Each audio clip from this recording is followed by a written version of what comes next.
Mengele is absolutely synonymous with evil. He is regarded as one of the most evil men who has ever lived. Everybody thinks that doctors should be good. And so when you have a figure like Josef Mengele, a medical doctor, who is killing people for medicine, it makes no sense. But he's now become an example of where the quest for pure science without any moral, ethical boundaries will lead you. It's often said that the path to hell is paved with good intentions. And for Mengele, what he was doing in his mind was good. He thought that by operating, by killing, by dissecting, by injecting young children, he would ultimately be doing good for the world. Mengele is born in 1911 in a little town called Günzburg in Bavaria in southern Germany. Now, his parents have become very wealthy through their agricultural farm machinery business. And even today, if you go to Bavaria, you'll still see some tractors with the name Mengele on the side. So it was a very big business. He was born into a lot of money. Mengele writes in his memoirs about how he was born on a very stormy night. And he gives the impression that maybe when he's born, it's a very momentous event. So I think we begin to see how big his ego is. He's a perfectly average student. And if you look at his school reports, there's nothing there that suggests he's particularly intelligent. He has no particular aptitude for science. He has no particular aptitude for languages. He is ultimately just an average kid born into a wealthy family. Something that does define Mengele in his childhood is the fact that he suffers from lots of different illnesses. He has a hernia, he has various complaints with his kidneys. He's actually quite a sickly child, and he misses out on quite a lot of school, and he also misses out on quite a lot of sports. There is no sign of any kind of evil to him. This is not a childhood of a boy who likes to torture pets and animals. There's always someone at school who's the type of horrible child who likes to pull the wings off flies or hit animals. There's no sign of any of that. He's a very normal kid. We've got to be very, very sure that even though Mengele was a mass murderer, even though what he did was horrific, even though what he did was barbaric and evil and savage, he was not a serial killer in the same mould as a Jeffrey Dahmer or the Yorkshire Ripper in Britain. Mengele was a man who was led to commit murder through a series of influences, scientific influences and also environmental influences. He killed people only when he was in Auschwitz because it gave him a moral universe in which it was acceptable to do so. Mengele saw the people he was operating on, saw the people he was killing as dead anyway. And so he felt that actually it was morally acceptable to operate and use these people for the future good of humanity. And that is how he would always justify it in his head. There is no example of Mengele committing an act of cruelty to humans or even animals outside of Auschwitz. There was a time when Mengele was living in Buenos Aires after the war. A young girl had died in a backstreet abortion. Of course, Buenos Aires, Argentina, very strict Catholic country, so abortion is illegal. And Mengele was questioned as to whether he would have been involved in the death of this young woman. You could not have had a better surgeon performing an abortion in the 1950s in Buenos Aires, ironically, than Josef Mengele. Josef Mengele did not kill people after Auschwitz. He led an entirely, in some ways, blameless life when he was on the run. He didn't go around committing crimes. He didn't go around performing experiments on human beings. He didn't go around murdering people. He was a killer, but he's not what is commonly understood as a serial killer. In some ways, Mengele was forced into medicine. His illnesses meant that his mother, who was very much a firm matriarch of the family, said, "I don't think Joseph is right to take over the family business. We'll leave that to a brother." And so what Mengele falls into doing is science. And he doesn't actually go into the type of science he'll later be known for. In fact, what he first thinks about becoming is a dentist, because he realizes that there are no dentists in Günzburg and he could probably make quite a good living being a dentist. So this isn't particularly the story of a zealous, wild, ambitious scientist, someone who's desperate to make his name initially. You've got to remember that Mengele was not a brilliant student, at his gymnasium. He was an average student. And so there was nothing to equip him with the idea that he was going to go on to have this great scientific career. That simply is not the case. So we've got to sort of manage our expectation of Mengele being this kind of extremely ambitious young man. He had a strength of mind, he had some willpower, but I don't think he was any more ambitious than many other teenagers would have been. Mengele would have drawn a lot of confidence, as rich kids always do, from the fact that, they're not worried about money. All the kind of problems that maybe other children might be facing in their family lives with the depression and so on doesn't really seem to affect Mengele in the same way as it would do with other students. So he comes across as this very confident child. The family aren't, particularly religious. Yes, that they're Catholics, but it's not a major influence in Mengele's life. Some Nazis have come from very, very Catholic backgrounds, and certainly some Nazi war criminals have come from very strongly Catholic backgrounds. Someone like Klaus Barbie, for example, the butcher of Lyon, a Gestapo officer, had wanted to be a Catholic priest. Mengele was certainly not the type of man who wanted to be a Catholic priest. And initially, throughout his boyhood, he wasn't particularly that political either. His father wasn't that political. Yes, he had joined the Nazi party when he had to, because you needed to do that to get contracts and to make life easier. I'm not forgiving it, I'm not excusing it. You've got to work out that someone like Carl Mengele, his father, is a pragmatist. And so, we don't really see a political awakening in Mengele until when he's at university. Mengele as a teenager really isn't that political. There are kind of nationalist youth groups, he joins, but then so do a lot of children. His family are certainly not communist. And that is important because, Mengele has a deep loathing, like so many people do, of communism. And people, from a prosperous, industrialist family, looking at communism and going, this isn't going to work for us. Well, why would I be a communist, when dad is the big, wealthy, big cheese in the town? So of course I'm not going to be a communist. He's obviously being taught by men who had fought in the First World War, and a lot of those men had come back from the war and, like Adolf Hitler, had felt that they had been stabbed in the back by the men in Berlin. And so Mengele was, like many men of his generation, and indeed women, led to feel that actually, Germany had been betrayed by its own leaders in 1918.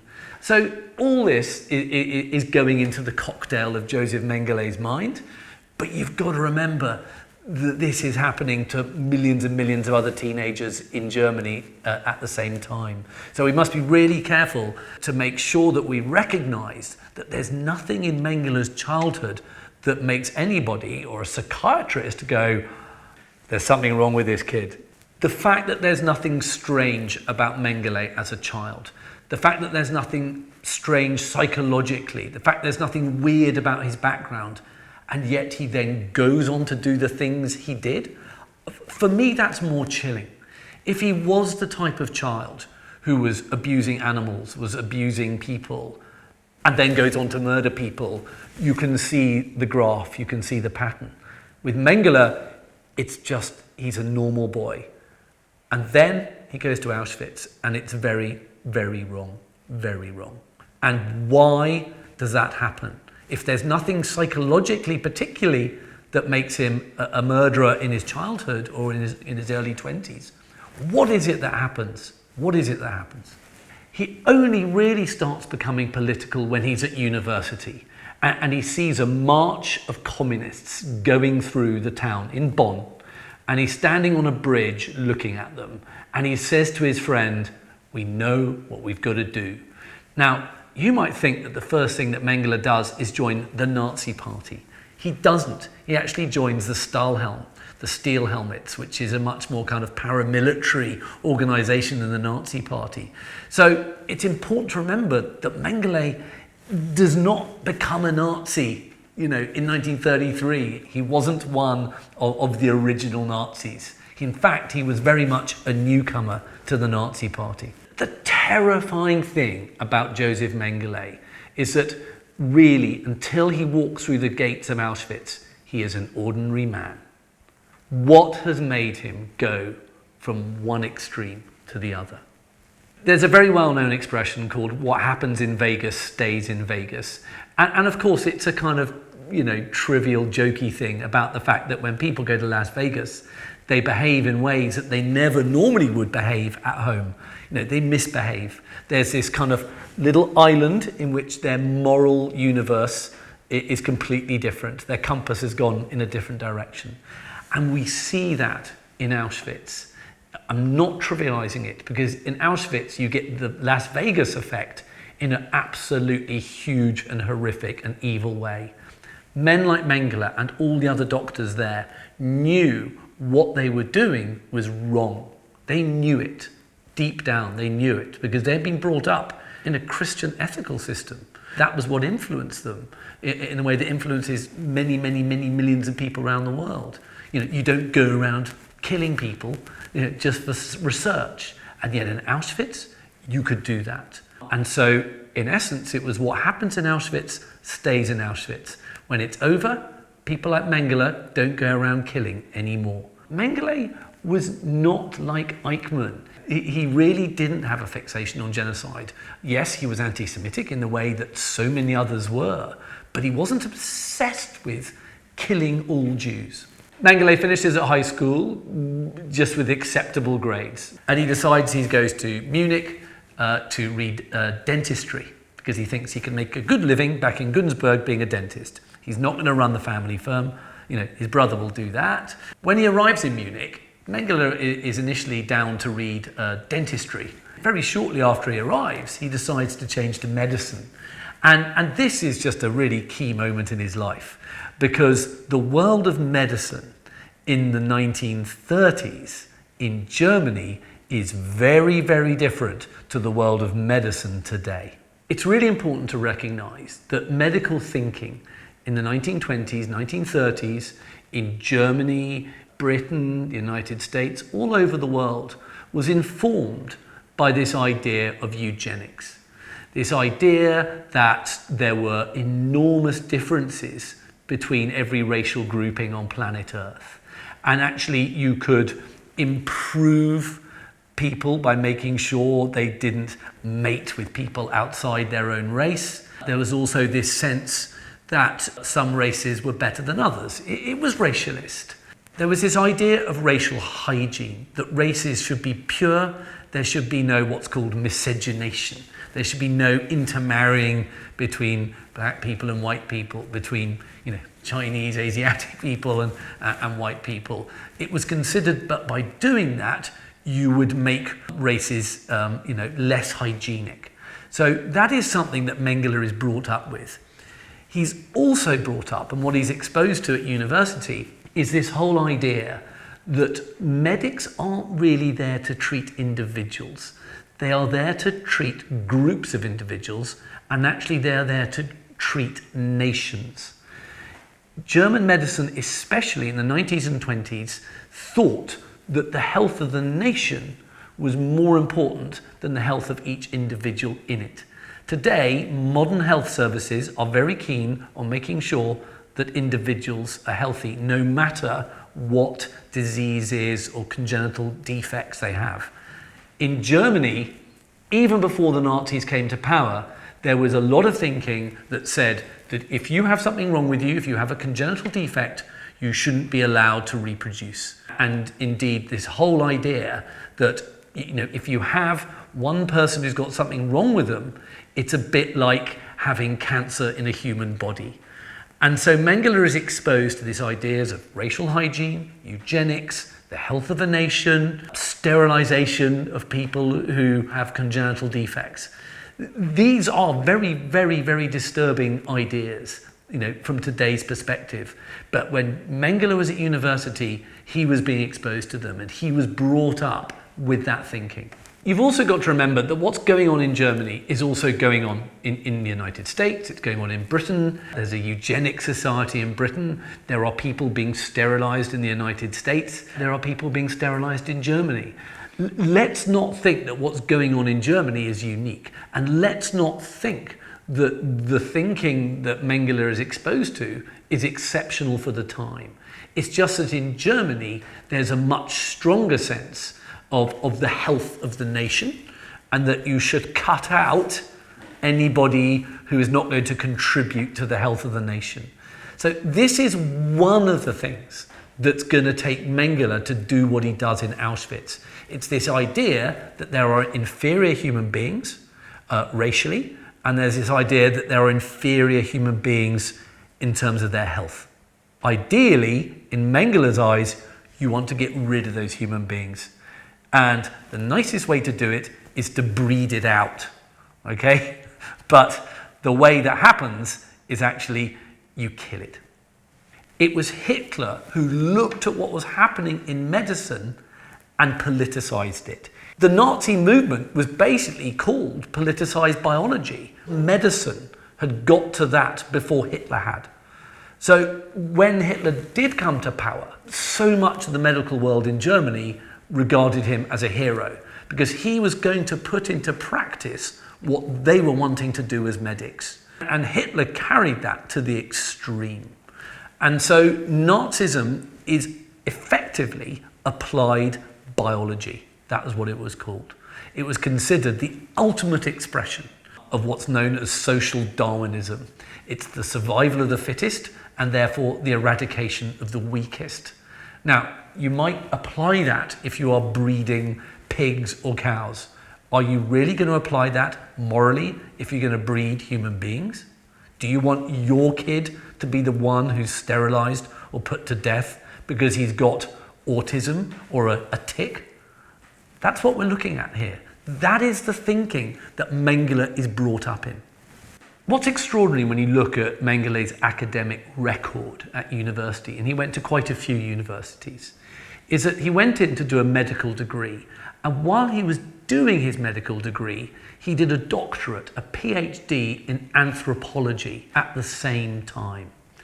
Now, by today's standards, that is absolutely absurd. If you're doing a medical degree, you focus on your medical degree. It is hard work, as anybody who's read medicine knows. Do you really have time to do a 3-year PhD course, a postgraduate degree as an undergraduate? And that is what Mengele was doing. At that time, in German universities, PhDs were much easier to come by than they are today. So actually, when you look at Mengele's PhD, which was looking at shapes of jawbones in different races, the academic knowledge and expertise in his PhD is pitifully bad. It's pitifully bad because ultimately, he's producing this as an undergraduate in amongst all, his medical studies. So the idea that he is this great genius doesn't hold water. What Mengele was at university was very conscientious and very hardworking. He had found his mission in life. It was going to be medicine, it was going to be studying the difference between races, and it was to improve racial hygiene. He had found his mission in life. Mengele was a very self-confident young man. And one of his school friends remember him saying, one day you're going to see me, read about me in an encyclopedia. Well, of course, Mengele was right, but not for the reason he thought. Mengele comes under the kind of spell, influence of a man called Baron Ottmar von Verschuur, teaching him that there are all these racial differences. And after Mengele graduates from university, he doesn't really go on to become a doctor, like a general practitioner, or even start going down the road to becoming a surgeon. What he's doing, he's helping von Verschuur in Frankfurt at an institute that's there to examine effectively racial differences. It's got an enormous amount of funding, thanks to the Nazis being in power. Hundreds of people are employed there, and they're there to determine, for political reasons, what race people are members of. And Mengele is one of those kind of executives, if you like, who goes around trying to establish, for legal reasons, what race people are from. So you've got this extraordinary institute underneath this very outwardly impressive man, and Mengele is part of it. He is at the heart of the Nazi project in determining people's race and judging them for it. What Mengele is doing is helping to provide the medical backbone to what the Nazis want to do politically. Mengele is the kind of medical embodiment of Nazi thinking, and it's that Nazi thinking about human beings that's come from the world of medicine. So you have this full circle. Medicine in Germany in the 20s has basically influenced Nazism to think of people as being different and inferior and superior. And then when the Nazis come to power, they feed that back to the world of medicine, and the world of medicine acts upon it. So you've got this very close relationship between medicine and Nazism, and Mengele is at the heart of that project.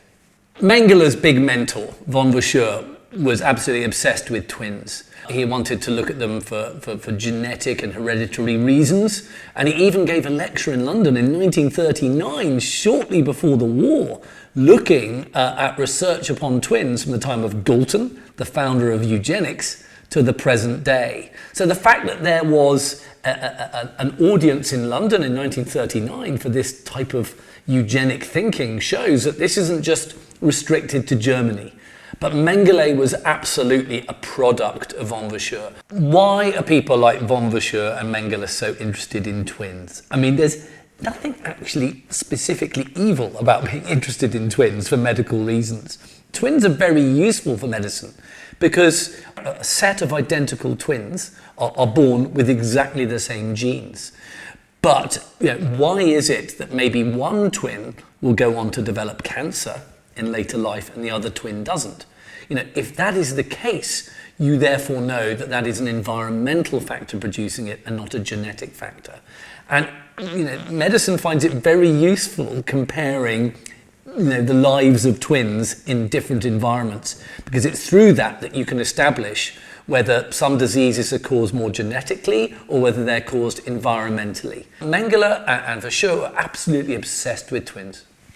Mengele was one of numerous researchers in Frankfurt under von Verschuur, but von Verschuur was a big fan of his. What's really key about Mengele during this period?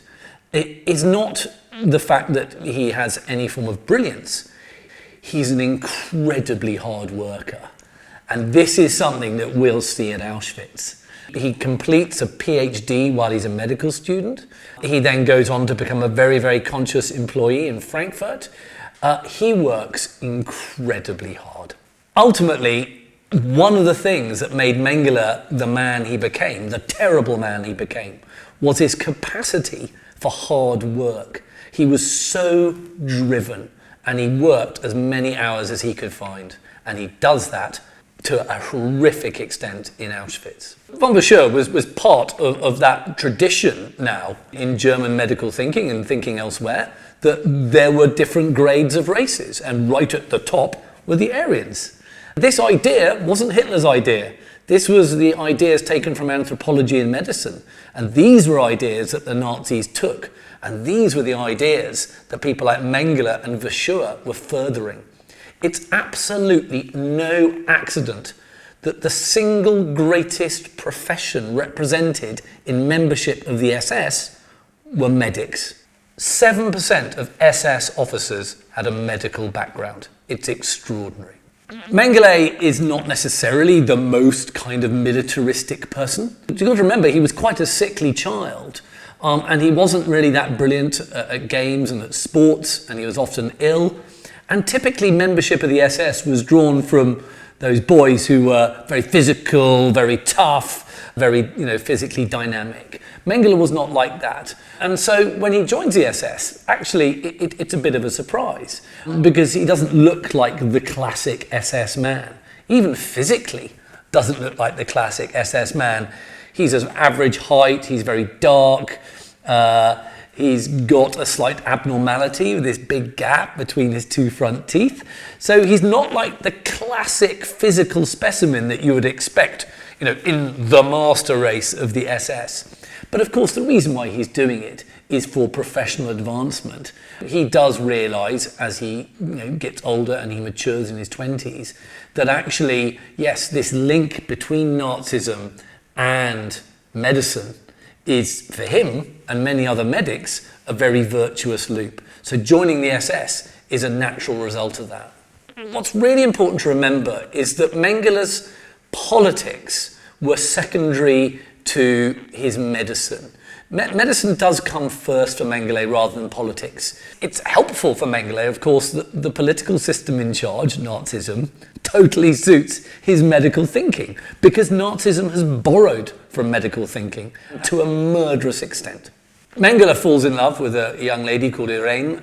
Everything is looking, really good for him. But what he has to do is to prove that his bride-to-be has perfect Aryan ancestry.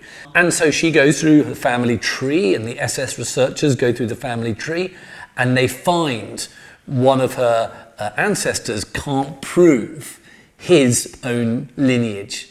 So of course that means that there is a question mark for the SS. Could there be some Jewish blood there? This could be a problem.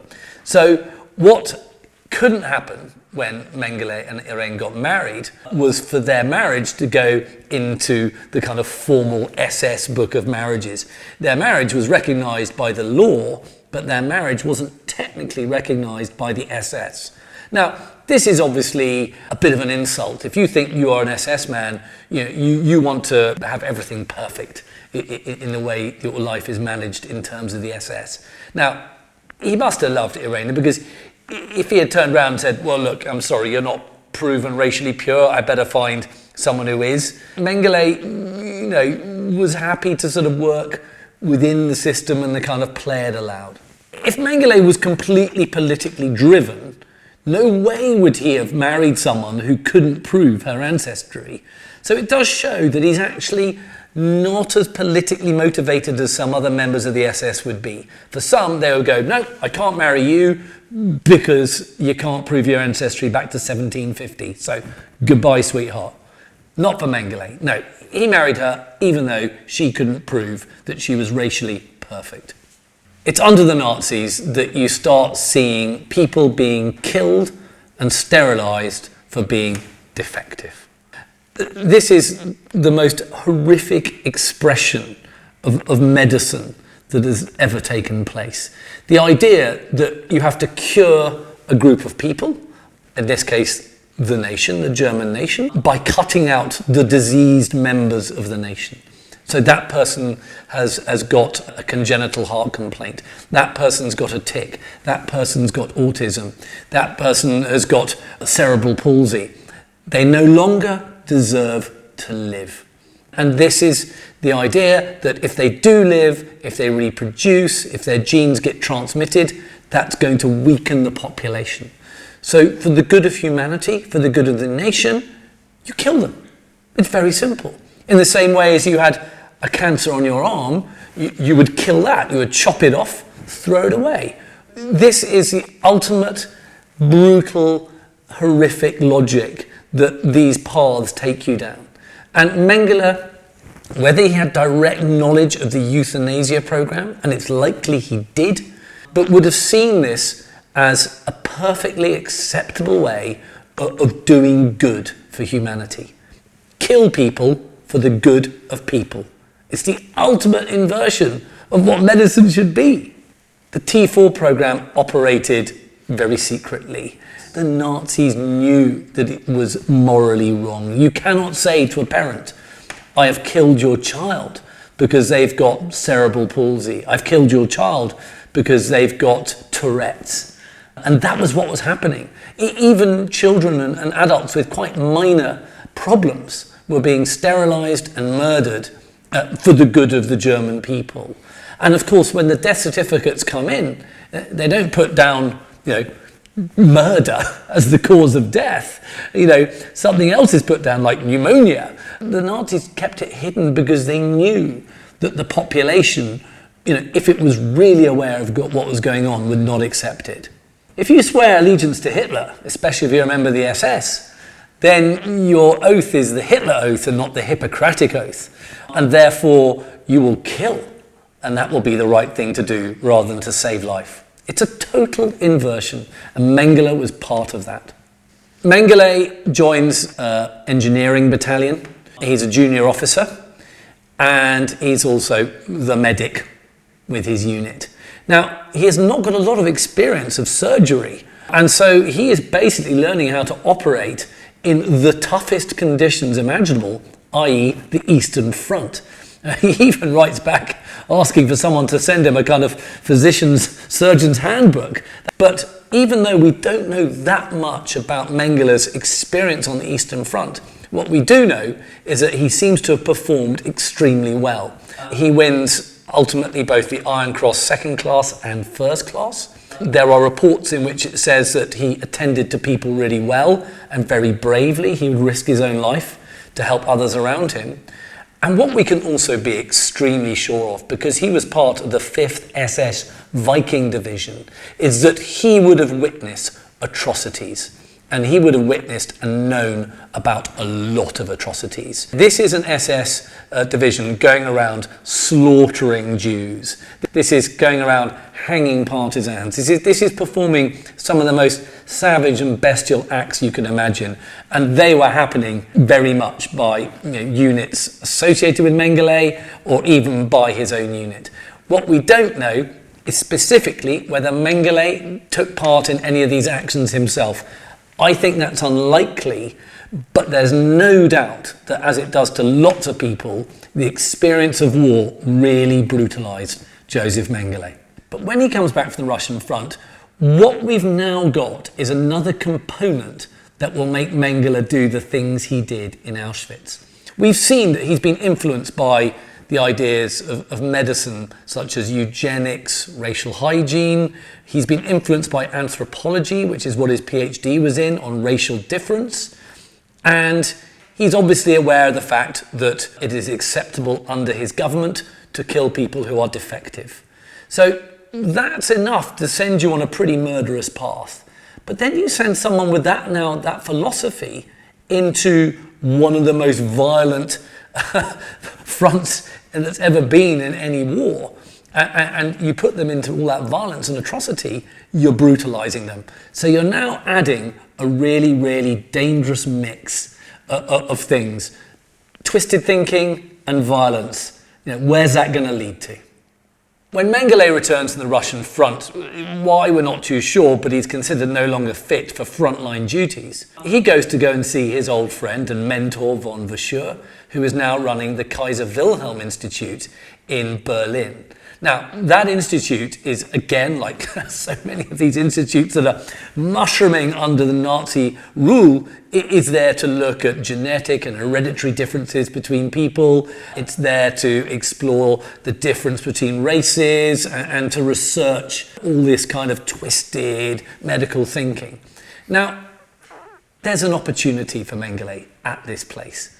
But in fact, he's offered something which is even more tempting for a very ambitious, very hard-working SS medical scientist.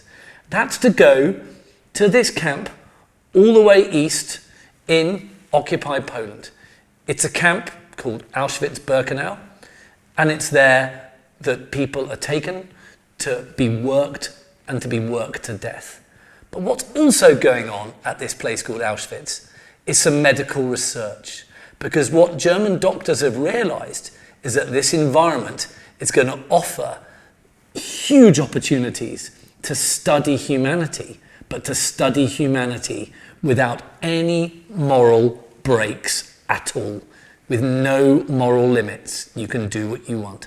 And that is why on the 30th of May, 1943, SS Captain Josef Mengele passes through the gates of Auschwitz.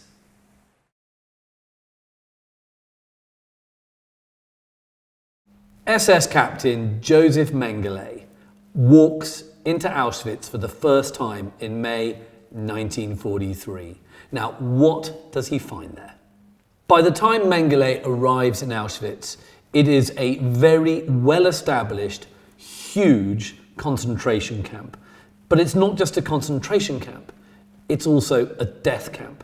It's a place where people are deliberately worked to death, or it's a place where people are murdered, there's no other way of putting it, are murdered if they're not capable of working. It is a factory, effectively, of death. What Auschwitz offers to men like Mengele and other medics, and I use the word medics ironically because they're no longer performing a medical role, which is to save life. What it offers Mengele and all his doctor colleagues is a huge reservoir or pool of living human tissue which they can investigate and experiment upon. You could experiment on a young child or anybody, cause them immense pain, immense suffering, to inject them, to investigate their inner organs without anesthesia, to inject their eyes, to cause so much sadism and suffering, and yet claim you're doing that for the good of humanity. It's extraordinary. You have to bear in mind that Auschwitz offers Mengele a unique moral environment. If Mengele was in, say, Frankfurt General Hospital, he couldn't perform experiments upon the patients at that hospital. He would be very kind and no doubt very caring for them. But when he's in Auschwitz, he's given all these people he can experiment upon. So why does he feel he can experiment upon them in Auschwitz, but yet not in Frankfurt General Hospital? Well, the answer to why Mengele feels he can experiment upon these people is that he doesn't really regard them as full human beings. Of course, because they're mostly Jewish, he regards them as subhuman, Untermenschen. He also thinks that all these people are dead anyway. And in that respect, he's kind of horrifically right. Because everybody who goes into Auschwitz, according to the Nazis' ideal system, should not survive it. So Mengele thinks these people are going to die. Before they die, why not use them for medical research while they're still living organisms? It is an excuse for Mengele. It's why he will say throughout the rest of his life that what I was doing good.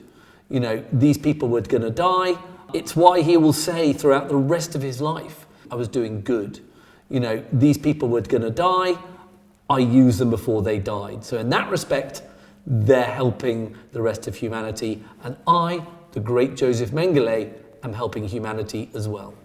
Ultimately, of course, he's not. You have people from all over countries conquered by the Third Reich being sent to Auschwitz and indeed other camps like it. Most of them are Jews, but they're obviously also political prisoners, people who are being imprisoned for their sexuality. So it's not just Jews, but it's mostly Jews ending up in Auschwitz. They come by train, and those train transports are obviously horrific. You've got hundreds of people stuffed into cattle wagons with no facilities at all, and people will die on their way to Auschwitz. So when these trains pull into Auschwitz, the first job of the SS guards is to get the people out the trains. They try to do it, try to keep it firm but calm. There's no indication of what's happening next. Now, what happens next when those alive on the train get out? They walk up a ramp or a platform, and at the end of this platform is a doctor. Now, this doctor is typically wearing an SS uniform with a cap and also often a white coat. That white coat is there to provide reassurance. There is a medical person there. The white coat is the symbol of medical authority. The white coat is the symbol of goodness, if you like. And yet the men at the end of that ramp, who were often SS doctors, were of course there to perform an absolutely murderous function. Now, what Mengele would do as one of the SS doctors would be to choose who was going to live and who was going to die. And the line of Jewish inmates would turn up in front of him, and if they looked old, infirm, unhealthy, too old, too young, you name it, they'd be sent in one direction. Now, the prisoners at the time didn't know the significance of what going to the right or going to the left would mean. But obviously those going the other way would typically be young, healthy people who would be able to work in one of the many factories that were at Auschwitz-Birkenau there to provide a labour force for Heinrich Himmler's SS industrial empire. Now, those who were dispatched one way, the old, the weak, the young, the infirm, were of course sent almost immediately to be gassed, murdered, exterminated. And that would take place very swiftly upon their arrival. The others, meanwhile, would be sent off to big barrack huts where they'd be kept in appalling conditions. But if Mengele was conducting the selection, he was also looking out for subjects of his experiments. Mengele, as we know, was very interested in carrying out research on twins. Mengele was really interested, as we know, in experimenting upon twins. He wanted to study twins for eugenic reasons. And if you've got hundreds of thousands of people coming into this camp, you're going to get a lot of twins. More twins than anyone like Mengele, any researcher, would be able to access in a whole career.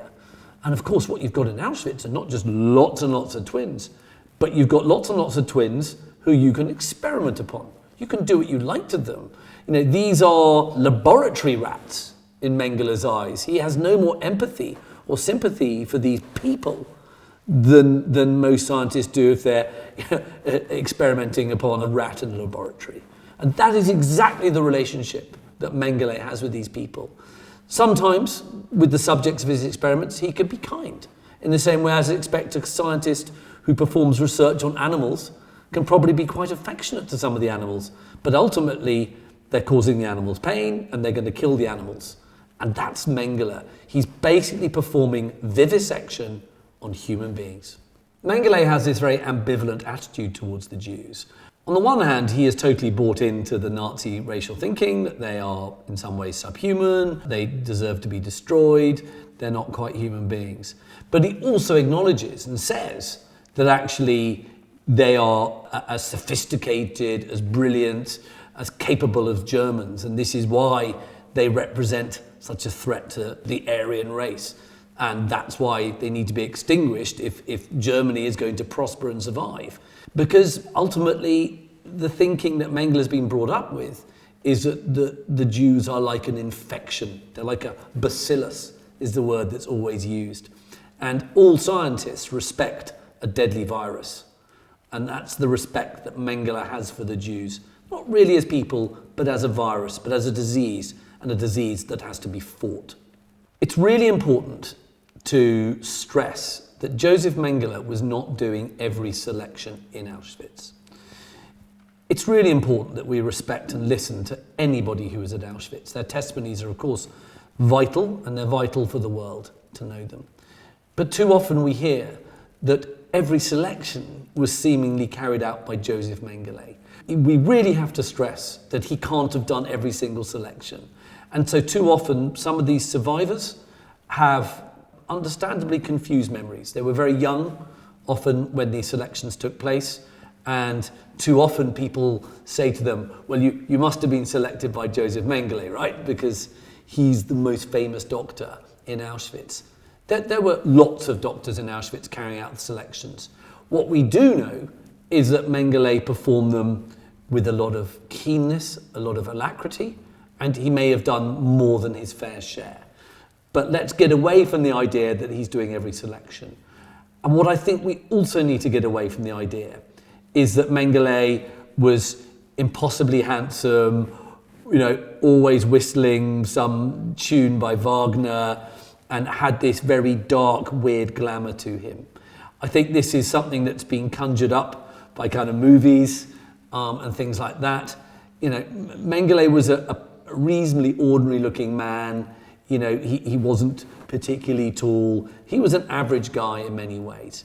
But what he was very hard-working, and he also had an enormous amount of zeal to find people he could experiment upon.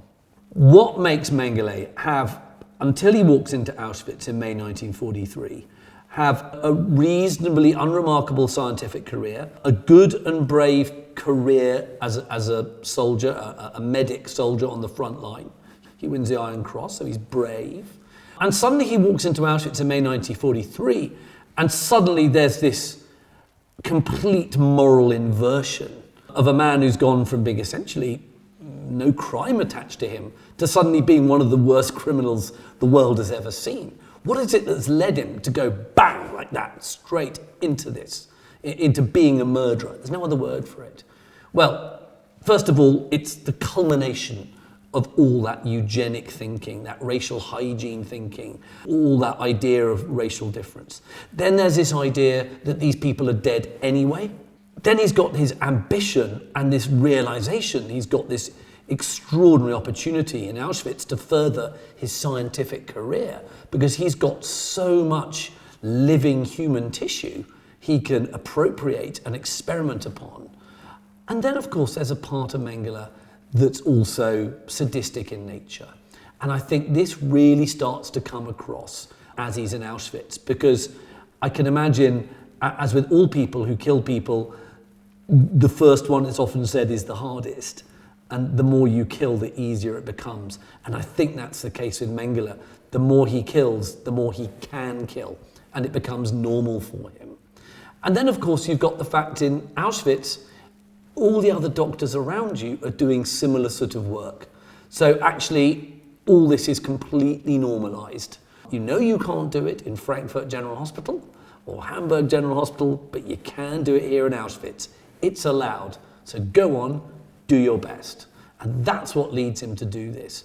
When Mengele leaves Auschwitz, we do not know him causing harm to any human or animal whatsoever.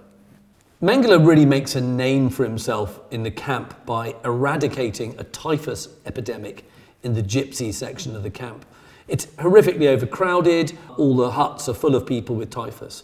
So what he decides he needs to have is at least one clean hut in which he can empty and move people into and treat them with typhus. What does he do?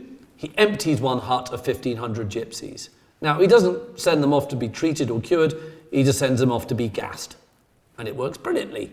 You kill 1,500 people, that hut will no longer have typhus in, now you can move some more people into that hut, you can treat them there. Then once they've moved out, there's another empty hut left, you can sterilize and fumigate that one, and so on and so forth. So ultimately, the best way to do it, as far as Mengele was concerned, was just to empty a hut, kill all the people, and then eradicate typhus. What you could have done was to build just one new hut and not kill anybody.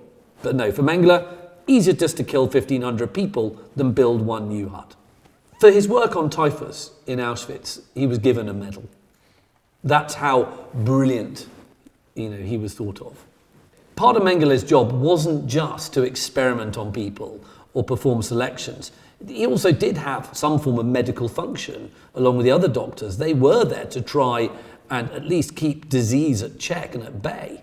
And Mengele even got typhus himself as well, so he knew what a horrific disease it was. And of course, in the twisted logic of the SS who ran the camps, even though they worked people to death, they also wanted people at least not to be too ill, so they could do some form of productive work. So Mengele had that responsibility as well. Josef Mengele's average day would be to get up in his apartment, which was outside the camp, closer to the center of Auschwitz town. He would get on his motorbike, he had a little motorbike that he would ride to work every day. So, he was just like commuting, like a regular guy, except that his job when he arrived at the camp was often to be in his laboratory performing experiments on living human beings. That was his day job. Yeah.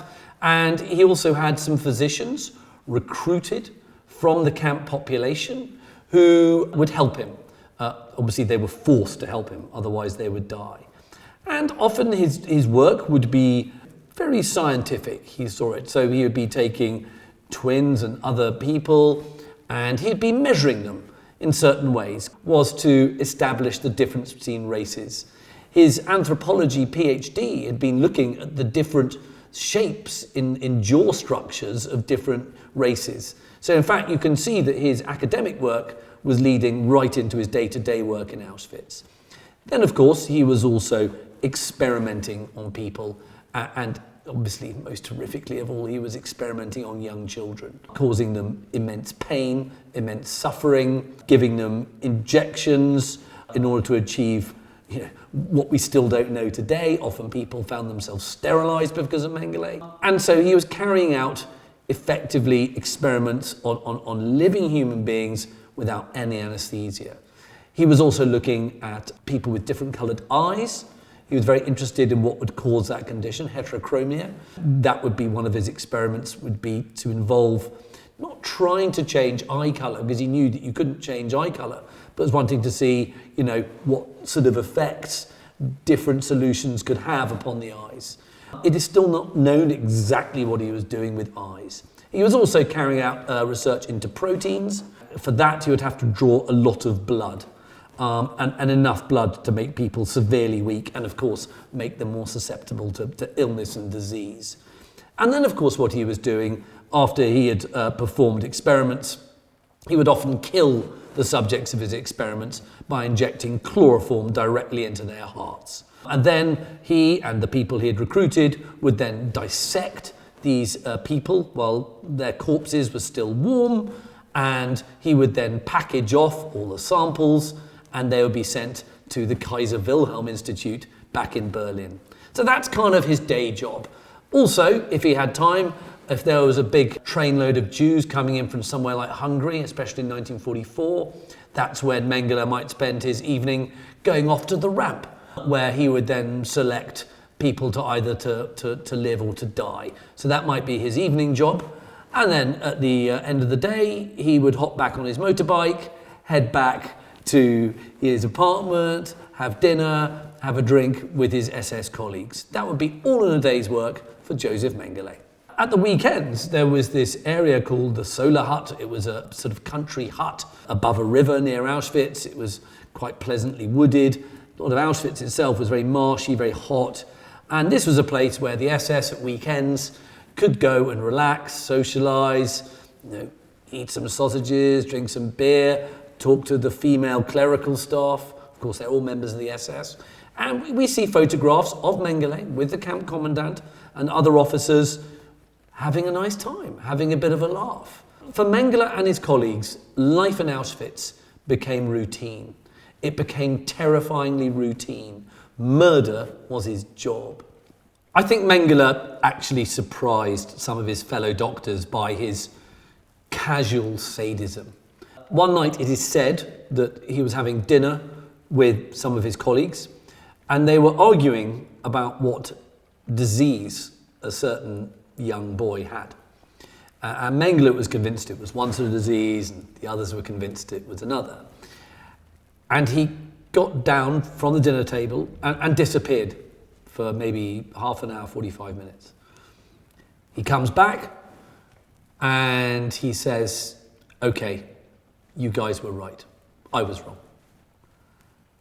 And then they all look at each other, and there's this moment which they've realised that the only way for Mengele to have proven what disease it was would have been to have performed an autopsy. And in order to perform an autopsy, you have to kill someone. So this is a man who during dinner can go out, murder a child, study their tissue, and come back to dinner. Not many people can do that. The kinder blocks were blocks for children, and Mengele was weirdly fond of children. He would be kind to them before he experimented upon them. He would sometimes be kind to them afterwards. It is like a selection within a selection. He's selecting as many people from the ramp as he can, but then when he's got these children there, they're obviously much more easy to deal with than adults. But of course, it feels impossibly cruel to experiment upon a child. I mean, it's obviously just as morally cruel to experiment on anybody. But when you've got a child and you are performing operations on them without anesthesia, you are sterilizing them, you are injecting their eyes, you are giving all sorts of supposed treatments to these people. And, these poor children whose parents may have already been gassed are just on their own.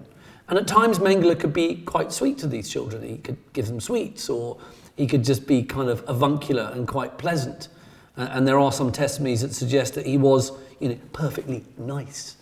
And at sometimes he could be completely sadistic and really, really brutal. He could beat them, he could hit them. These children are just there as laboratory rats.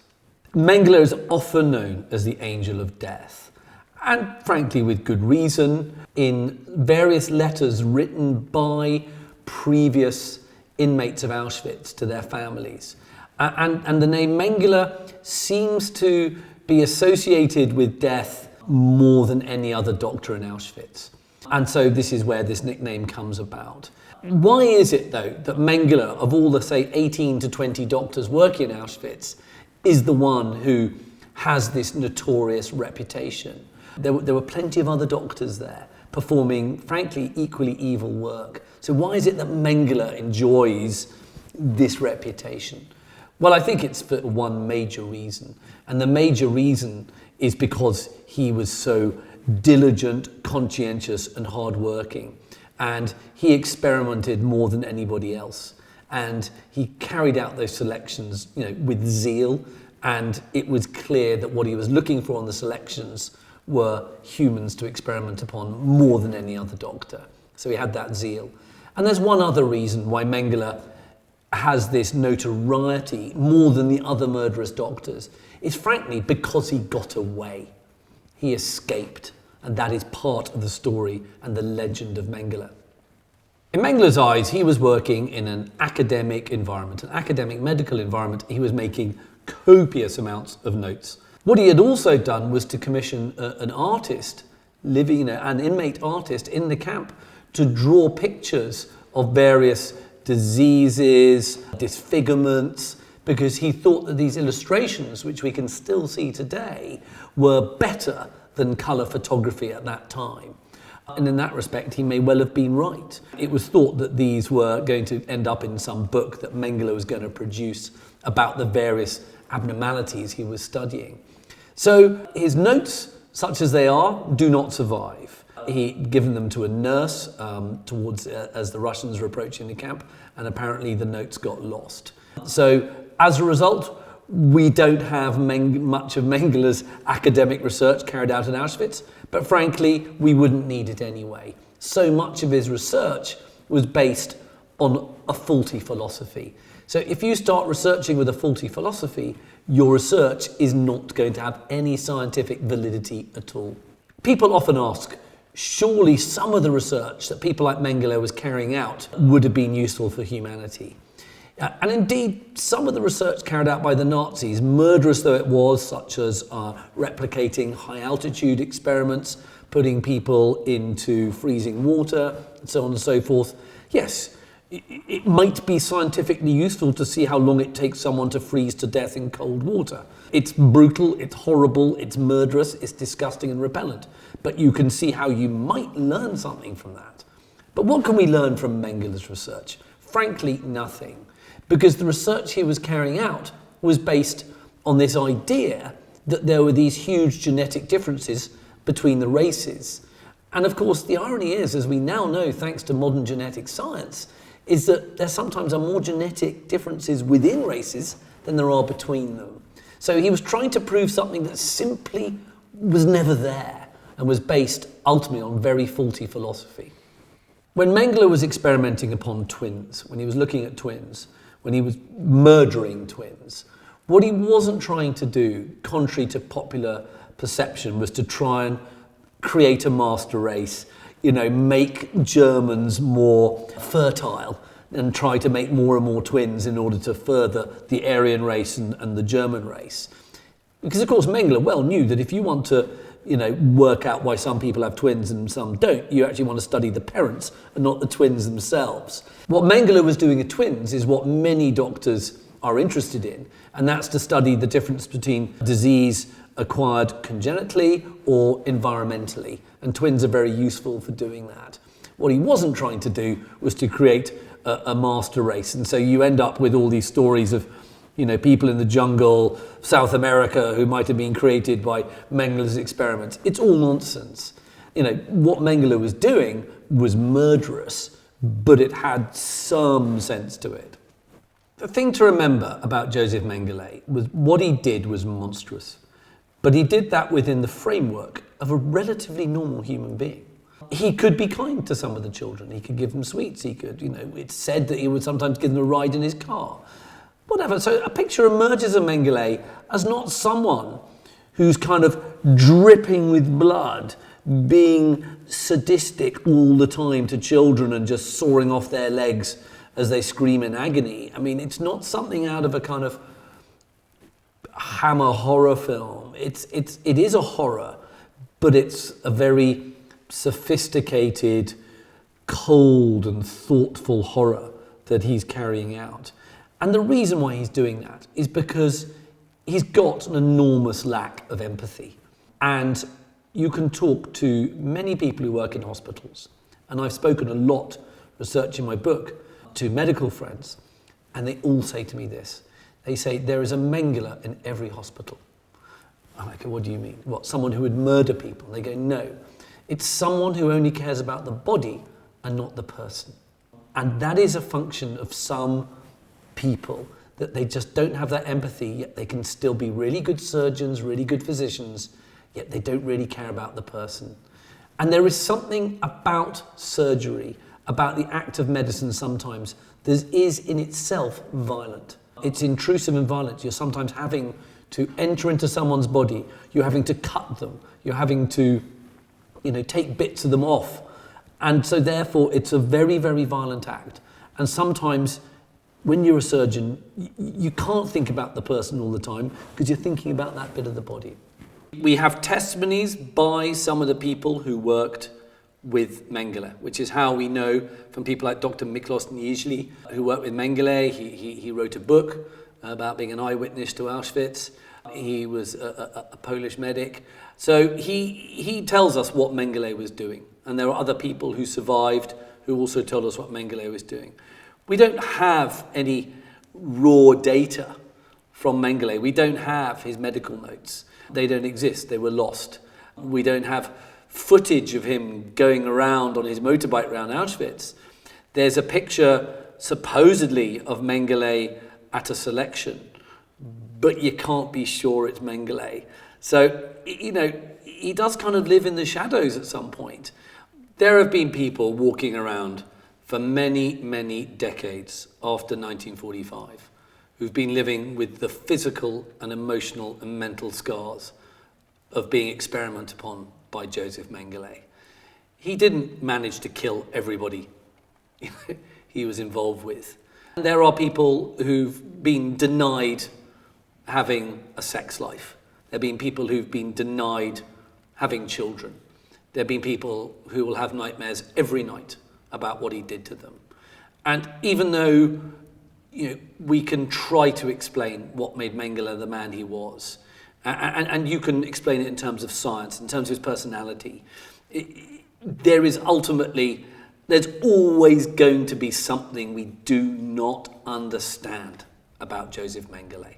There's always going to be something deep inside him that can make him experiment upon a living child and then kill that child and then dissect them and then go back home. There is something about that I will never be able to understand, no matter how much I research, no matter how much I write, no matter how many people I talk to. We'll never, ever get the full answer as to what made Mengele Mengele. I talk a lot about the things that made Mengele, science, the role of medicine, his own sadism, but also what made Mengele so notorious, so famous. Why is he the second most looked up Nazi on Wikipedia after Adolf Hitler? Right? Why is he the subject of so much fascination? Well, I think it's partly because he fully inverted the role of the doctor and made it into one of evil and suffering rather than one of good and compassion. But there were lots of other doctors in the Nazi concentration camp system who were doing that. So why Mengele? Well, I think it's partly because he escaped. And as a result, so much mystery was attached to his personality. So you have films like The Boys from Brazil that turn Mengele, played by Gregory Peck, into this very handsome, powerful, dynamic figure living in the jungle with lots of topless natives. And suddenly you get this whole mythology growing up around Mengele. Now, it still remains to be seen, and we'll never know, that had a different doctor escaped and not Mengele, would that same mythology and very, very, very dark glamour have built up around that other figure? I think there's something about Mengele's personality. I think there's something about his looks that's reasonably compelling for people. I mean, he's not unhandsome. And, he had presumably a certain charisma and a certain charm. And so I think that also adds to his kind of diabolical nature. Mengele carried out experiments perhaps more than any other of the Nazi doctors in the camp system, although there were plenty of other Nazis carrying out experiments, so let's not think of him as being unique. But ultimately, I think it's partly because he escapes that he ends up becoming invested with this kind of mythology that he probably doesn't really deserve. And as a result, also, he becomes the sort of focus for so much of the guilt of the medical profession, like a scapegoat almost for the medical profession, in Auschwitz. He becomes the focus of so much of the guilt. And because he's got away, he becomes symbolic of the fact that there can never be any atonement, any justice for what Mengele did. You're never going to put those screams of those children back in their mouths and stop them happening. By December 1944, January 1945, the Russians are approaching Auschwitz. And to Mengele and all his SS colleagues, it's clear they have to get out of the camp. And what's also clear is that they want to destroy as much of their guilty activities as possible, because the SS know it's wrong. They try to justify it to themselves, but they can't, and they know it's a most horrific crime. It's genocidal. It's murdering children. Mengele has to flee, and he disguises himself as a regular soldier. He lacks an SS blood group tattoo on his arm, which is going to really help him. And so he flees, and he entrusts his notes to a nurse, and he disappears into the confusion and chaos of the retreat, westward, away from the Russian advance. It's really important to remember that Mengele in January 1945 is not the world-famous, notorious monster that he will become. He is just another fleeing SS officer.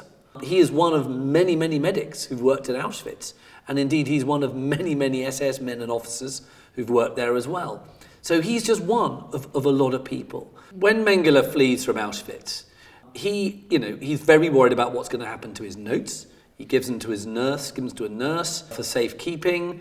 He's hoping the nurse is less likely to be arrested than he will be, because he knows that what his medical notes represent are a death sentence for him. Because anybody who finds those notes on him will know that the only way that he could have obtained all that data would be through murder. And you've also got to remember that what else has Mengele been responsible for? He's also been responsible for sending hundreds, thousands of tissue samples through to the Kaiser Wilhelm Institute, various other medical institutes, including, for example, the heads of 12-year-old boys. So this is just the most horrific catalogue of murder, enshrined in the tissue samples and limbs and heads of his victims, all being sent for scientific analysis in order to prove racial theories that are in themselves completely nonsensical and actually evil. This is his legacy. It's murderous junk science, and he's deservedly on the run for it. Mengele very quickly goes from being in a state of absolute power, of life and death, to a man now on the run for his own life.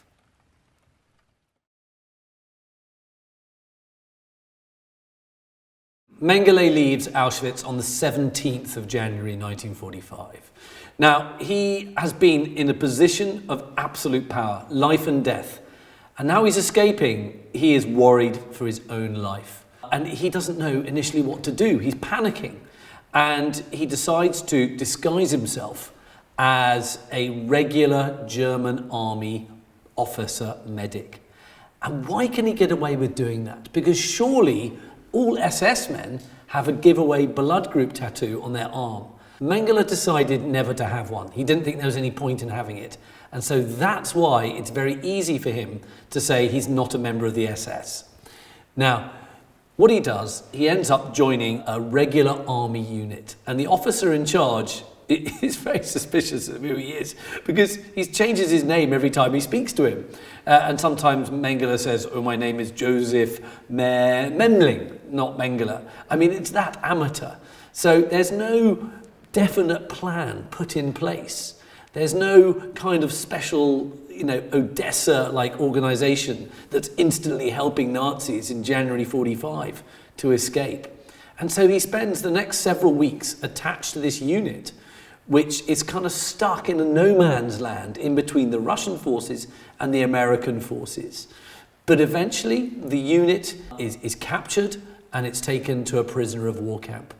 And it's there that Mengele manages to persuade his captors that, he's just a regular army officer, a medic, not a member of the SS, and he's ultimately free to go. Mengele has no SS tattoo, so it means if anybody takes his shirt off and wants to look to see if he's got a tattoo, there's nothing there. And don't forget, Mengele at this stage is not famous like he becomes. He is already on wanted lists, but those wanted lists aren't being circulated that widely. It's not like today where that wanted list could be transmitted electronically and everybody's got it straight away. Those wanted lists have to be printed, and they're being printed in Paris. And the idea that they can immediately turn up at the other end of Europe is farcical. So Mengele is taking advantage of a lot of confusion that's going on. There's no great plan with Mengele's escape. He's had to leave Auschwitz in a rush. All these SS guys are running one way or another. But what they do want to do is to get away from the Russians, because they know that the Russians aren't going to treat anybody well, SS or otherwise, but they know that the Western allies are probably going to be a lot nicer to them, especially if they can show they're not members of the SS. So there's no great plan. There's no cunning escape. There's nothing like this. He is muddling his way through. He doesn't have any fake identity papers as of yet. He doesn't have a convincing alias. He's just posing as a normal German army medic, nothing more than that. Mengele adopts the name of Fritz Ullmann, which is the name of one of the officers who had helped to shelter him. He eventually takes on this identity and he uses it for quite a long time. It's just one of the many names that Mengele is going to use over the next decades. So here we have Fritz Ullmann, obviously Josef Mengele, and he has now been released from an American prisoner of war camp. What is he going to do? He knows that what he's done is really wrong. Okay? He's given all his medical notes to a nurse, and he doesn't know whether he's ever going to get them back. But he does know that if he's found with those notes, there'll be a death sentence for him.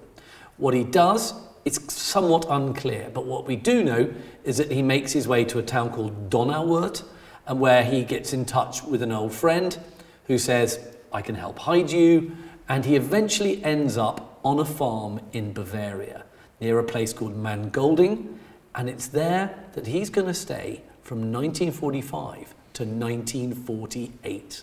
Mengele has gone from being a man with power in life and death to being a very humble farm labourer, and he does not take well to it.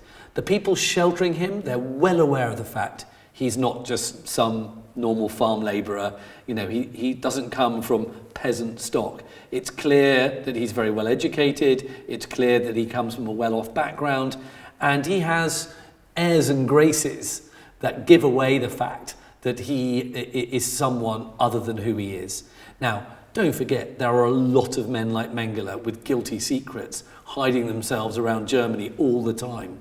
And there were plenty of farmers who were very happy to take on an extra pair of hands. They just turned a blind eye to it, because ultimately people like Mengele, because he was rich, was able to pay people to shelter him. Mengele is obviously very well aware of what is going on in Germany, such as the Nuremberg trial, 1945, 1946. He's very much aware that the Allies want justice. But of course at Nuremberg you just have the very big fish. You don't have people like Mengele, who you've got to remember was just a captain in the SS. It's a fairly junior officer's rank. And his name, however, is starting to come out. More testimonies are being released and being obtained by war crimes units. You know, I've looked at lots of British war crimes units reports, and it's clear that the name Mengele starts to come, into more and more of them as survivors from Auschwitz are interviewed. And it's clear from this testimony that this man, Josef Mengele, has done a lot of very bad things. So even though he's becoming increasingly well known, still he is just one of maybe 100,000 or more wanted men on the run at that time. You've got to imagine how many Nazi war criminals were wanted.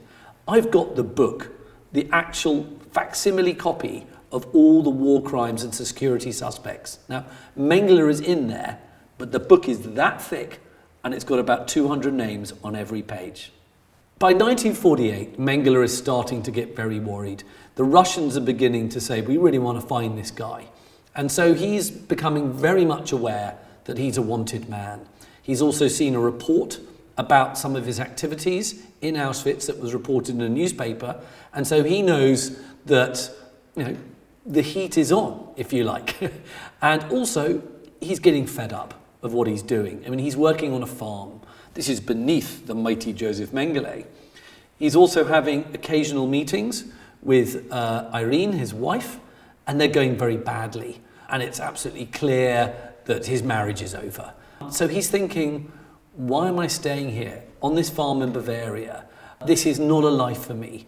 And also, this is not a wife for me. I'm also very much aware of the fact that if someone recognizes me, hands me over to the authorities, I may be hanged. So he's got to do something. I've absolutely no doubt that the Mengele family supported Josef Mengele from the moment he left Auschwitz to the moment he died, and even after his death in some ways. He clearly received money from them, and the Mengele family had a lot of money. Mengele was very fortunate compared to other escapers. If you compare Mengele's experience to that of Adolf Eichmann, Eichmann came from a relatively humble background. He found being on the run very tough, not just because he had to adopt a new life, but also because he lacked money. Mengele had money. He was never short of money. There's been a lot written about how Nazi war criminals escaped, and some people say there was this organization called the Odessa, which in German stands for the Organization of Former SS Men. Well, I think if you're going to form a secret society of former SS men, you're not going to call it the Society of Former SS Men. Okay, I don't really think Odessa existed, but what you did have was a loose network of sympathizers spread all throughout the Third Reich, former Third Reich. And so you would know that there was a chap in your town who would help you get you to the next town, where there might be a priest who could shelter you, who was sympathetic to the Nazis. And so there was a kind of informal rat line. There was never a particularly formal rat line. There were just different people who helped at different times.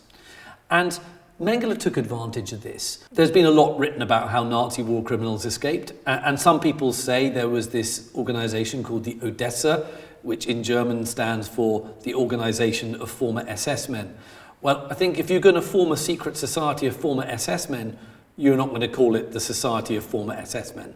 Okay, I don't really think Odessa existed, but what you did have was a loose network of sympathizers spread all throughout the Third Reich, former Third Reich. And so you would know that there was a chap in your town who would help you get you to the next town, where there might be a priest who could shelter you, who was sympathetic to the Nazis. And so there was a kind of informal rat line. There was never a particularly formal rat line. There were just different people who helped at different times. And Mengele took advantage of this. And through the wealth and through his family firm, he was able to make contact with people who were sympathetic to him. Now, we know that there were people like Franz Stangl, the Commandant of Treblinka, who escaped specifically with the help of a man called Bishop Alois Hudal in Rome. Now, we don't have a kind of smoking gun as to specifically who helped Mengele escape, but we know his family helped him. And so he is issued with some papers in the name Helmut Gregor. He uses these papers to make his way from Bavaria over the Austrian border and then over the Brenner Pass by foot into Italy. Now, I've walked that route. It takes no more than an hour. You've just got to avoid the customs police. And if you can do that, you're in Italy. When you're in Italy, you might be sheltered by a priest, and then you make your way down to Genoa as Helmut Gregor. Europe is in chaos after the war, and it's in chaos for a long time. There are refugees everywhere for years. There is no CCTV camera on every street corner. There's no facial recognition software. There's no mobile phone revealing where your whereabouts are to the police everywhere you go. It is very, very easy with a lack of technology and a chaotic situation for people like Mengele to make their escape. It's very simple. When you think about the hunt for Mengele, you've got to remember it is one of many, many, many, many hunts going on. So, we tend to think, why weren't all these resources being thrown at it? And also, by the late 1940s, the Allies were beginning to wind down their war crimes investigation teams because they knew it was just going to be completely impossible to round up 100,000 people. And furthermore, if you did do that, what help would you have of having any form of reconciliation with the new Germanys? In fact, people thought, right, we did Nuremberg, we did some other trials, but actually, let's just move on. We've got to rebuild Europe. We can't have these manhunts going on for decades. Mengele and his wife used to meet by this lake, a very sort of romantic place to meet, you might think, but it was clear they weren't getting on. She would leave their son Rolf with his family, but it was very clear by 1948 to Mengele that his marriage was over. Mengele arrives in Buenos Aires by boat. He's come from Genoa, and he spends his first night in a hotel. Then he finds himself really quite a modest apartment to live in initially. Now, what helps Mengele, again, is not some secret, shadowy world of ex-Nazis like an Odessa organization, but he is able to tap into what is already a very large existing German community there. There was huge German emigration to South America at the end of the 19th century, beginning of the 20th century.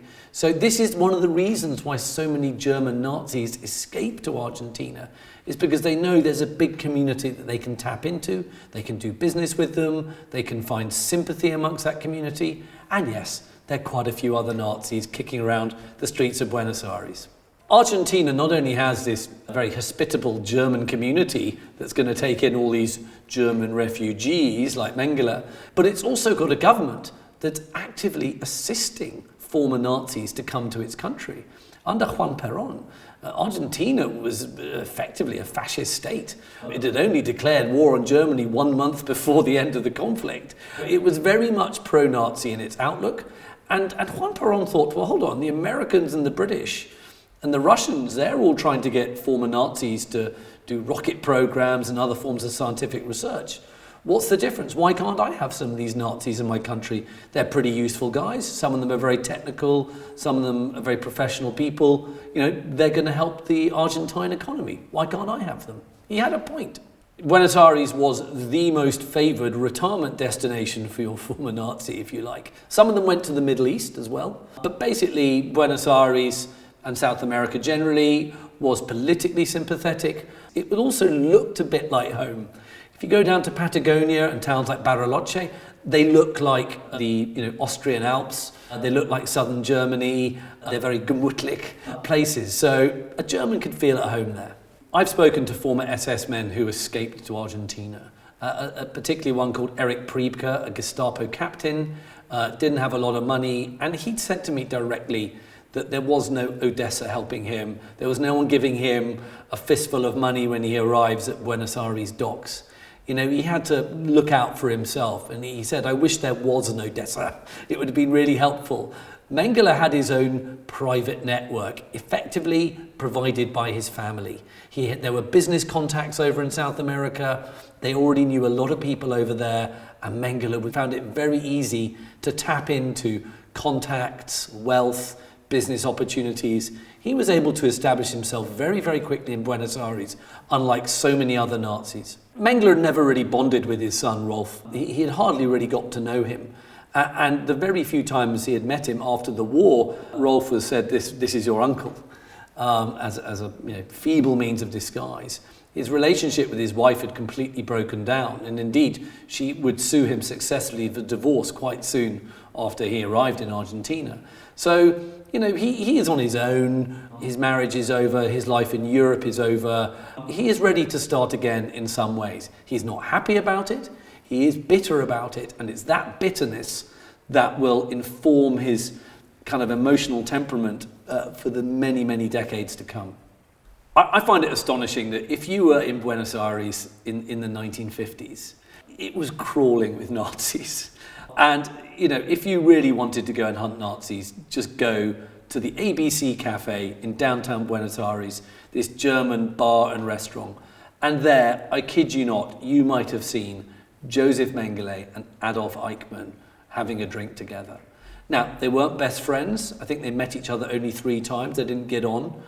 But that's astonishing to think that these two most evil men could just be walking freely around a modern capital, completely unmolested. Eichmann and Mengele were very different people. Eichmann had very little money. He was very, very nervous. He lived under a false name, Ricardo Clement. As the 1950s wears on, Mengele is starting to be quite successful with business. Thanks to his family, he's getting regular money, but he's also forging business opportunities all over Argentina. So he's doing really well for himself. He's also becoming very confident that he's never actually going to be extradited because there's no extradition treaty all over Argentina. So he's doing really well for himself. He's also becoming very confident that he's never actually going to be extradited because there's no extradition treaty between Argentina or indeed most other countries that want Mengele. So he's also realising that actually no one has the formal job to bring him to justice. You might say, oh, the Israelis should do it, or the West Germans should do it, or the British should do it, or the Americans should do it. But actually, it's no one's specific responsibility. And so he somewhat gets away with that confusion. And he becomes so confident that he even registers under his own name at the German embassy. And he's listed in the Buenos Aires phone book under the name Jose Mengele. It's not much of a false name from Joseph to Jose, believe you me. In the 50s, Mengele is essentially a businessman. He is helping to represent his family business. He's also involved in the pharmaceutical industry. He's living a comfortable life in Buenos Aires. He lives in a nice villa in a nice part of town. If you compare to where Eichmann's living, in a really run-down sort of area, and Mengele is living like a king. He's got a nice car. He's got a nice life. One of the reasons why people like Mengele get away with it for so long is because it is never somebody's job to hunt for Nazi war criminals. Much of the 1950s was a relatively peaceful time for Mengele. He was able to build up a good business. He lived in a nice house, a nice car. People weren't knocking on his door trying to drag him off the streets of Buenos Aires. People weren't knocking on his door trying to drag him off the streets of Buenos Aires. People weren't thinking about the past. They were thinking about the Cold War. They were thinking of present threats. They were thinking of living in the shadow of nuclear annihilation. And, a doctor from Auchwitz didn't really seem like such an important thing. And so this is why he was able to live unmolested. But until about 1959, he's okay. The fact that Mengele is able to travel to Switzerland, to Germany, it's also very likely he goes and sees his own mentor, Ottmar von Verschuur. He is feeling very cocky, if you like. He still knows he's got to be careful. But, the 50s for Mengele they're a golden time for him. He's able to travel fairly freely. Okay, he's doing it under the radar. But you've got to remember, he's being helped by a lot of money from his family. He's been also helped by a lack of will in the 1950s to hunt for Nazi war criminals. So it's kind of the perfect situation for him. That all changes in 1959 when he realizes that people are starting to look for him. He gets wind of the fact that Mossad is making inquiries. He gets wind of the fact that, it's simply not safe. There are too many people worrying him. And so that's when he decides in 1959 to move to a country that's really very obscure, and that, of course, is Paraguay. I think it's really important to realize that Mengele's time on the run from 1945 to when he dies in 1979 is a pattern of increasing paranoia as time comes on. Now, it's not punishment in any way, because of course, for what Mengele's crimes, there can be no punishment too great for what he had done. So when he's in Paraguay in 1959 to 1960, this is when Mengele starts to really realize how truly wretched his life is going to be. Because he lives in this very small German community in a town called Hohenau, and it is a German community, but it's a very agricultural community. And he really hates living there because he feels a long way from home. He doesn't have the same kind of sophistication in Hohenau, which is a rural backwater, especially in 1959, 1960, as Buenos Aires is. Buenos Aires is a modern capital at that stage. So this is when Mengele is starting to realize that actually his life on the run is really not going to be fun, if you like, forever. He regards his hosts in Hohenau as being like kind of chattering savages. He's very, very rude about people because he has this arrogance, partly because of his own personality and being brought up with a wealthy family, that can't accept the idea that he's now living in Paraguay, one of the poorest countries in the world. He's living in one of the poorest parts of Paraguay. He's living with people who he regards as idiots. He doesn't have any sophistication, and he's just helpless. He can't really work in Paraguay. There's not much for him to do. And so he is now feeling very, very cut off, very embittered, and very, very detached. When Mengele finds out about the Eichmann kidnap, again, he's really, really worried, and he feels very, very unsafe. And this is when he now moves to Brazil. So this is now his third country on the run. Mengele, when he moves to Brazil, this is when he starts to become increasingly anxious. And he also is now properly living in hiding. He's having to change his names. If you want one example of how anxious Mengele becomes, he has an operation to remove a hairball from his stomach. And you're thinking, hairballs? I mean, people who own cats know about hairballs because cats clean themselves with their tongues and they get hairballs. So Mengele used to chew the ends of his moustache. He used to twiddle it and then chew it like this, and then he would eat the bristles from his moustache and swallow them. And eventually that caused some form of intestinal blockage, and he had to have that removed in surgery. And of course he had to have that surgery in Brazil, but under a false name. Mengele grows a moustache as a means of disguising himself, and you can see all these pictures that he takes with various false identities. And actually what you can see from these pictures is a man who looks increasingly embittered and haunted. And he's a man who's angry because he's now, of course, well aware by the 1960s and by the 1970s that he's become this incredibly notorious name is actually now symbolic of almost the entire evil of the Holocaust in one man. And you have a culture which you can see in films like The Boys from Brazil or Marathon Man, which is all about an evil Nazi dentist, but it's a very Mengele-like figure. You've got a lot of pulp fiction being written about him. You've got lots of films and movies and TV shows, and they're all making more and more claims about Mengele that obviously are going to anger him, but he's not going to go out and defend himself. He can't. So he's become like a one-man scapegoat for all of the Holocaust. Of course, what he has done is horrific, but there become more and more stories saying that he's like sewn twins together to make sort of weird creatures, and it becomes more and more lurid and ridiculous. But there's no doubt that by the late 1960s, the early 1970s, Josef Mengele is one of the most wanted men on the planet, and he's feeling the pressure of that.